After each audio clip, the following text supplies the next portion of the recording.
बतूल, यहाँ क्यों टहल रही हो? मामा, क्या ज़रियन वाकई में चला जाएगा? हाँ।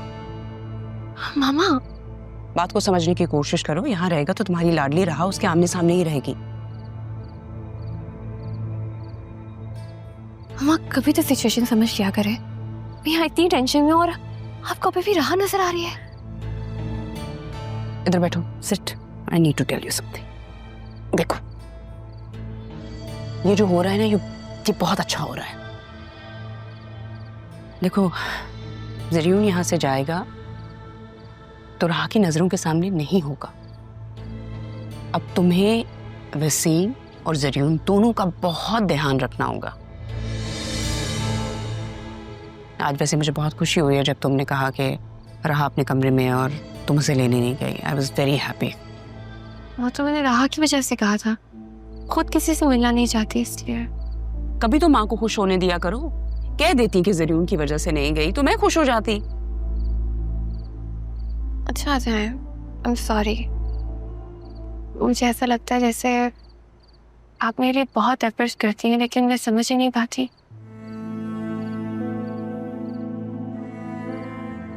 शुक्र है तुम्हें एहसास तो हुआ कि मैं तुम्हारे लिए एफर्ट्स करती हूँ। अब जब ये एहसास हो ही गया ना तो तुम्हें वो करे। ज़रियून से शादी करनी है कि नहीं? करनी है? Then you should listen to me. Thank you. क्या करूं? एक तरफ दोस्ती है और एक तरफ पहली मोहब्बत। राह कहाँ फंसा दिया यार। काश तुम दादाजान को कह देती तो मुझे ये फैसला ना लेना पड़ता। जो आपको ठीक लगे मामा, मैं आपके साथ हूँ। मैं शहर से बाहर था। जैसे ही सेफ साहब का इंतकाल का सुना, रहा नहीं गया। मैं जैसे ही टाइम मिला मैं चले आया। सेफ साहब बहुत अच्छे इंसान थे। अल्लाह उनको जन्नतुल फिरदौस में आला मुकाम अता फरमाए। आमीन आमीन। बहुत शुक्रिया। बस दुआ करें कि अल्लाह ताला आगे की मंजिलें आसान फरमाए। नाम बेशक। सेफ साहब के पास मेरे 15-20 साल कैसे गुजर गए पता ही नहीं चला। जब भी कोई प्रॉब्लम होती थी बस कहने की देर होती थी और वो हल कर देते थे। लेकिन अब तो ऐसे लग रहा है जैसे एक घना साया सर से उठ गया हो। बस पापा बहुत हम्बल थे और हमें भी यही सिखाया। एक बात हमेशा करते थे, वो कहते थे ज़मीन पे चलने वाले को अगर ज़मीन की हकीकत मालूम हो जाए ना तो तकब्बुर उस पर गालिब नहीं आता। इतनी उम्र गुजर जाने के बाद रब की हिकमत समझ में आई। मिट्टी से इंसान को बनाया है, फिर उसी मिट्टी को इंसान के पैरों तले बिछा देता है और आखिर में उसी को ओढ़ना बिछोना। गोया मिट्टी से ही मिल जाती है। बहुत अच्छी बात की आपने। बस इंसान को ये बात समझ में नहीं आती। खुश नसीब हैं वो लोग जो मरने से पहले अपने लिए ज़्यादा सफ़र जमा कर लेते हैं। नेक औलाद भी उसी में आती हैं। आप उनके एक अच्छे बेटे हैं, आप उनके लिए सदका जारिया हैं। इंसान की नेकियां ही उसके काम आती हैं। अल्लाह ताला आपको और आपकी फैमिली को सब्र अता फरमाए। आमीन। अब हम चलते हैं, इजाज़त है। बहुत शुक्रिया आने का। दुआओं में याद रखिएगा। कल चाहो। अल्लाह हाफिज़। अस्सलाम वालेकुम।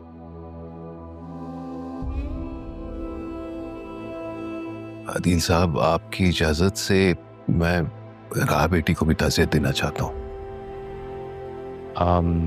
जी बिल्कुल। वो नवासी थी पापा की, नवासी हैं। और मेरी बहन की बेटी। जी आइए मैं आपको मिलवाता हूँ। जी जी प्लीज। चलो चलिए। सच पूछें तो ज़ैनब, यहाँ आकर एक बार फिर मैंने आप सबको आजमाइश में डाल दिया। ऐसा क्यों सोच रही है तारा? ऐसा भी तो सोच सकती है ना कि अगर यहाँ नहीं आती तो बड़े साहब के साथ वक्त गुजारने का मौका कैसे मिलता, और फिर उनसे माफी कैसे ले पाती। ठीक कह रही हैं। बाद में होने वाले मलाल का कोई मतावा नहीं।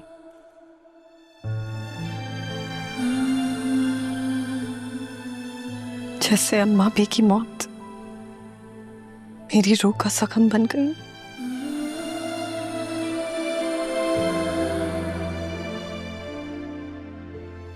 की कमी तो सारी जिंदगी आपको महसूस होगी,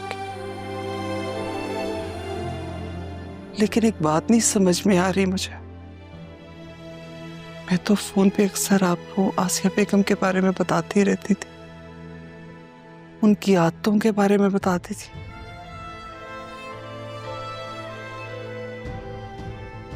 मुझे लगा कि आप ज़हनी तौर पे तैयार होंगी, फिर आपको उनकी बातों से इतना दुख क्यों होता? क्योंकि आपने कभी ये नहीं बताया कि उसका रवैया मेरे बेटी के साथ कैसा था।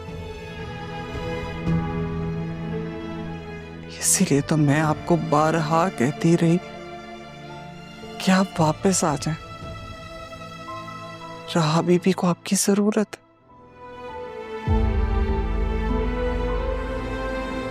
लेकिन अब खुद को और अपनी ममता को अपनों के हाथों तकलीफ नहीं पहुंचाना चाहती थी।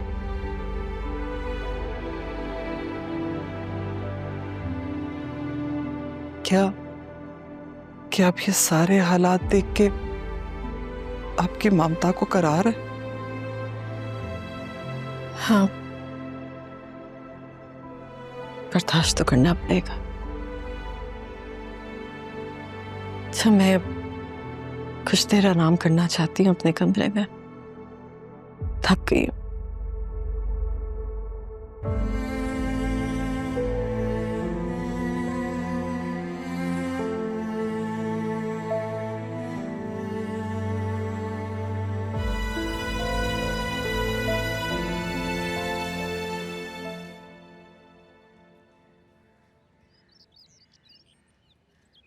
राहा, बेटा इधर आना।